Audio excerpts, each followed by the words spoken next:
আমি সৃজু। আজকের দিনটা হচ্ছে মায়েদের জন্য। হ্যাঁ, আজ হচ্ছে মাদার্স ডে। আজকে আমি মাকে নিয়ে কিছু বলবো না, কারণ মার ভালোবাসা নিয়ে বলার মতো নতুন করে আর কিছুই নেই। আজকের কথাটা বলবো তাকে নিয়ে, যে মার সমান ভালোবাসে। সে মার মতো ভালোবাসে, মার মতো শাসনও করে, যেটাকে আমরা বলি সিস্টার ফ্রম অ্যানাদার মাদার। দিদিভাই যেমন মার থেকেও বেশি শাসন করে, তেমন নিজের থেকেও বেশি ভালোবাসে আমাকে।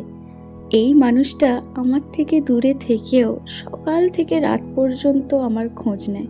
আমার শরীর খারাপ হলে সে তো নিজে না খাওয়াই ভুলে যায়, আমার খোঁজ নিতেই সারাটা দিন ব্যস্ত হয়ে পড়ে। সে কখনো মা, কখনো বন্ধু হয়ে পরামর্শ দেয়, শাসন করে, ভালোবাসে। নিজের ভালোটা ভুলে আগে আমার ভালোটা চায় সে। তাই তো আজকের দিনটা শুধু মায়ের জন্য স্পেশাল নয়, আজকের দিনটা এই মানুষের জন্যও স্পেশাল। তাই তো আমি ভাগ্যবান, আমার দুটো মা আছে।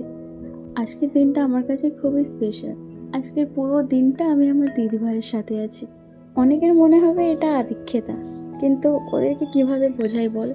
ওদের ভাবনার বাইরে, ওদের ভাবনার থেকেও বেশি আমাদের দুজনের মধ্যে ভালোবাসা আছে। তোকে কখনো বলতে পারিনি আমি মার মতো তোকেও খুব ভালোবাসি। আজকের দিনটা তোর জন্য। হ্যাপি মাদার্স ডে দিদিভাই।